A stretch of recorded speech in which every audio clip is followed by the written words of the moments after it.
Not on my watch.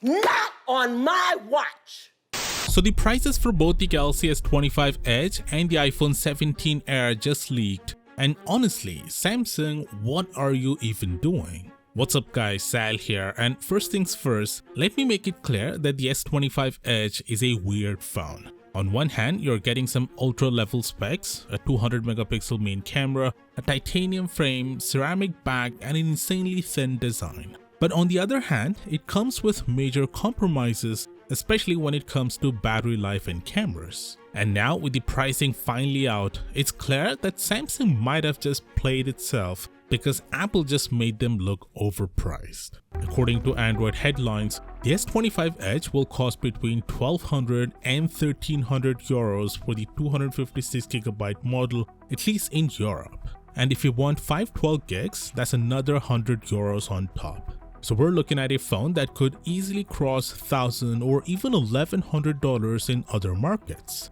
That's basically S25 Ultra money. Meanwhile, Apple's iPhone 17 Air is expected to start at just $899. Yeah, $899 from Apple, the company that overcharges for everything from iPhones to polishing cloths. And yet, Samsung somehow looks greedier this time. And just to be sure, this pricing leak comes from Mark Gurman, who's basically the most reliable Apple leaker out there. Now before anyone says, well, Apple is charging $899 for a single camera phone. The S25 Edge at least has dual cameras. Well, fair point. The iPhone 17 Air is definitely lacking in the camera department, but at least it's priced accordingly. Meanwhile, who in their right mind would pay 1,200 euros for the S25 Edge when the only truly unique thing about it is how thin it is? And let's be real, most people are just gonna put in a case anyway, so what's even the point? Interestingly, Ice Universe claims that in the US, the S25 Edge will be priced similarly to the S25 Plus, which starts at $1,000. But even then, Apple is still undercutting Samsung by a couple $100. That's a huge deal. Unless Samsung reconsiders the pricing and brings the S25 Edge down to $899, just like the iPhone 17 Air, this won't end well. Right now, Apple's single camera phone actually looks like the better deal, and Samsung just made their job easier. If they don't fix this, the S25 Edge might be the most ignored phone in the lineup. Now here's where things get even worse for Samsung. Just like the S25 Edge, the iPhone 17 Air is getting a smaller battery. In fact, it's even smaller than the S25 Edge's battery. But here's the deal, Mark Gurman says the iPhone 17 Air's battery life will still be on par with current iPhones. How? Well, Mark Gurman doesn't say. But another leak suggests that Apple is using high-density battery cells to make up for it. That puts Samsung in a weird spot. If they can't match Apple's battery life, then this will not end well. Now let's talk about the port-free iPhone, because Apple really wanted to pull another courage stunt.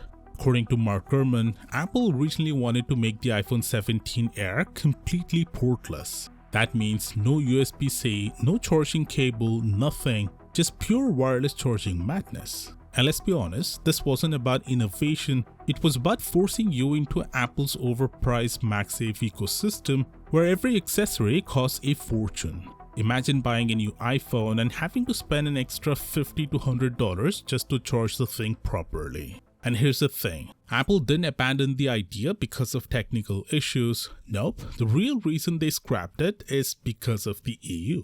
You see, not too long ago, EU regulators forced Apple to ditch the Lightning port in favor of USB-C. And since that battle is still fresh, Apple probably realized that going fully portless would just land them in another legal mess. So instead of dealing with the headache, they hit pause on their portless dreams for now. So yeah, credit where it's due. The EU just saved us all from another round of Apple's courage nonsense. But don't think for a second that Apple is done with this idea. Gurman says that this was just a delay, not a cancellation. Apple is still testing the waters, waiting for the right moment to pull the plug, literally. Anyway, if you're thinking about getting the S25 Edge, just get the S25 Ultra instead. It's a way better phone in every single way, and Samsung is offering a flat $300 off if you don't trade in, bringing the price down to $999. Check the description for offer links. And if you haven't seen it, here's my brutally honest review of the S25 Ultra. Click right here and I'll see you there.